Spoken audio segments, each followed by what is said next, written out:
Hey friends, it's Dana here. Today I have one of our favorite books that we used to read for our little kids because we happen to have some kids that are a little bit timid, especially our little boy. He is always not quite sure about things and he wants to be sure about things before he goes and does them. But that's kind of hard in life because how can you know something until you've done it?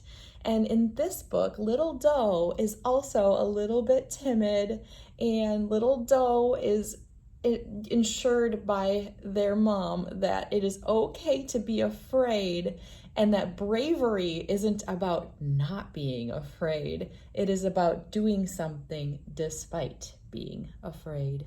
So let's read all about what Little Doe does in this book.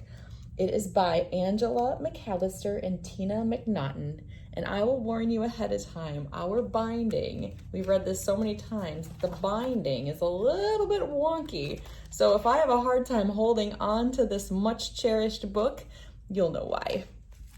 Let's read.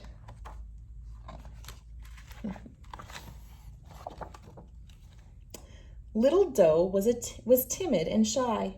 She loved to nestle with her mother in the den at night, but she was frightened of the big woods.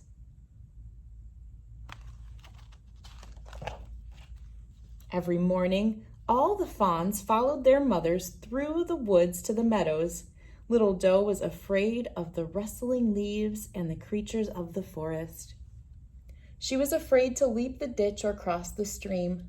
"Jump, Little Doe, jump!" the other fawns would cry, but Little Doe would wait until they all moved on. Then slowly she'd step across the stream alone.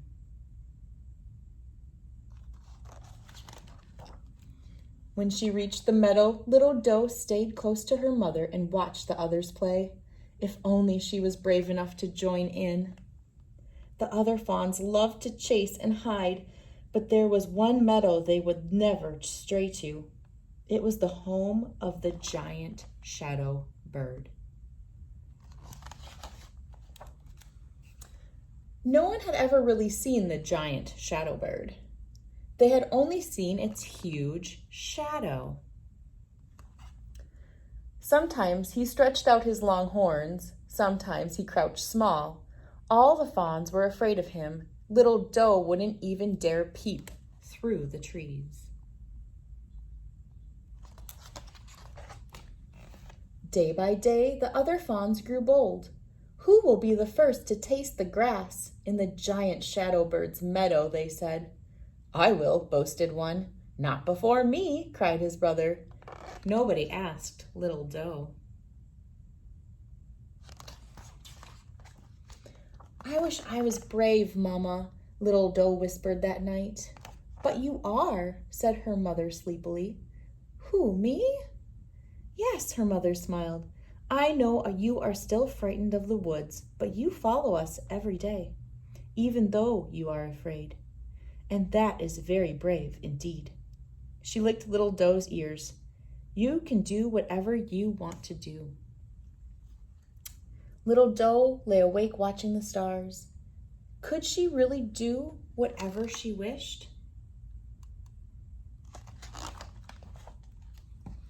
Before dawn, Little Doe crept silently out of the den and set off through the woods alone.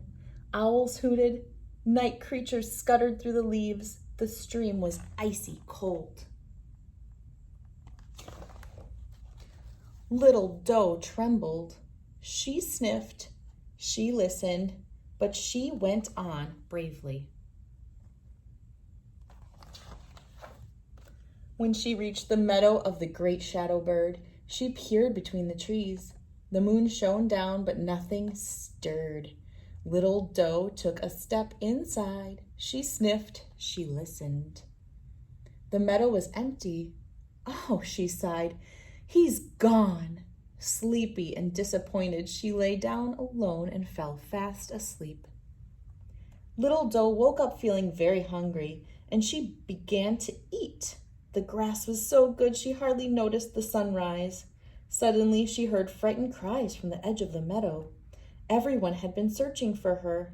"Little Doe, Watch out behind you. Little Doe turned. A dark shape lay along in the grass, stretching out toward her.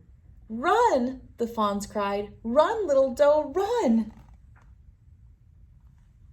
But Little Doe didn't run. She saw what they couldn't see. On the hill stood a windmill, stretching its 4 arms in the morning sun. With a creak, the sails began to turn, and below, its great shadow stirred too. The other fawns stepped nervously into the meadow. They laughed when they saw their mistake. You're the bravest, Little Doe, they agreed.